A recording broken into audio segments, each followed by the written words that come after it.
Cogito, Cogito, un nouvel angle pour comprendre l'actualité. un nouvel angle pour comprendre l'actualité.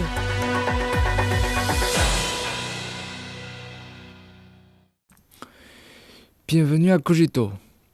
La conférence annuelle 2025 du Forum de Porao pour l'Asie s'est récemment tenue à Porao dans la province chinoise de Hainan.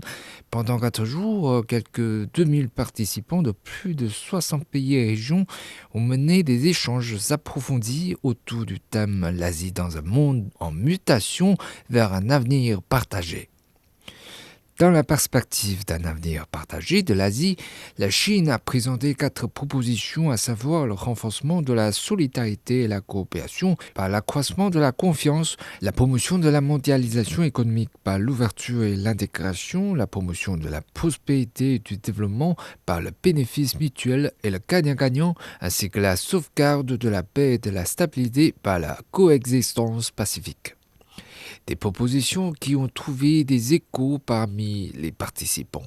Selon ces derniers, la Chine a toujours adhéré au multilatéralisme et promu activement la coopération régionale dans la région Asie-Pacifique, démontrant ainsi sa détermination à promouvoir un développement ouvert.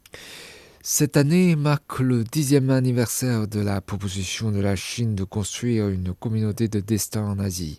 Au cours des 10 dernières années, la part de l'économie asiatique dans l'économie mondiale n'a cessé d'augmenter. Selon un rapport publié par le Forum de Porao pour l'Asie, le taux de croissance économique de l'Asie devrait atteindre 4,5% en 2025, soit plus que les 4,4% de 2024, et la part des économies asiatiques dans le PIB mondial devrait passer à 48,6% en 2025 contre 48,1% en 2024.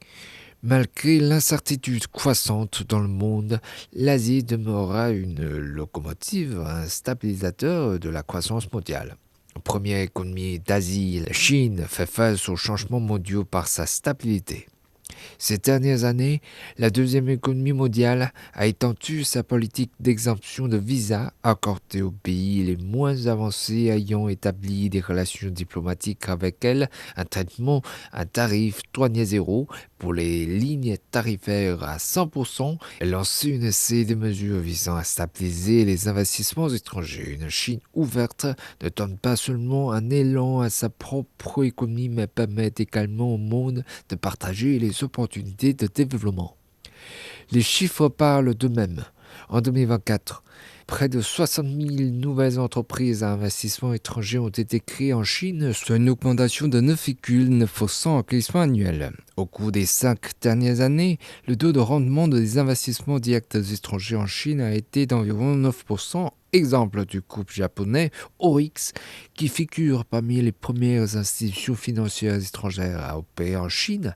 La Chine était sa première option pour développer des activités internationales. Un choix qui a beaucoup profité à l'entreprise.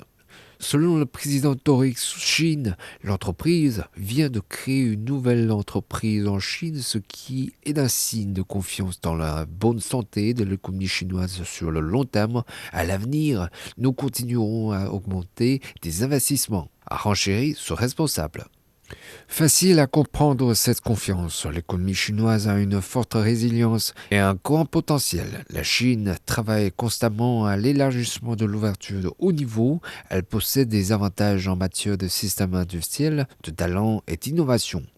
En plus de l'ampleur du marché chinois, de nombreux participants au forum ont noté de nouveaux moteurs dont la Chine dispose, notamment dans le développement vert et l'intelligence artificielle. En 2024, les demandes internationales de brevets PCT de la Chine ont dépassé 70 000, représentant un quart du total mondial, et le pays s'est hissé à la 11e place dans le classement de l'indice mondial de l'innovation. Alors que la Chine continue de faire des percées dans des domaines tels que les technologies propres et l'intelligence artificielle, ces technologies sont intégrées dans des produits de masse offrant aux pays en développement des solutions à des problèmes tels que la crise énergétique et le vieillissement. Dans le même temps, les entreprises étrangères peuvent rejoindre les innovateurs chinois à la pointe du changement grâce à l'investissement et à la coopération. Ben Simpfendorfer, associé à Oliver Wyman, en a qualifié d'une contribution importante de la Chine à l'économie mondiale.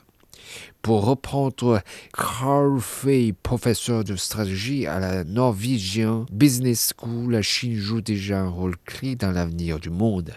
Ce printemps pourra témoigner des attentes du monde à l'égard de la Chine.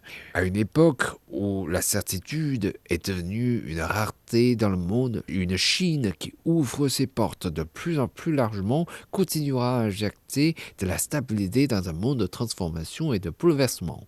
La Chine sera toujours un Eldorado pour les investissements étrangers et une scène pour la coopération gagnant-gagnant.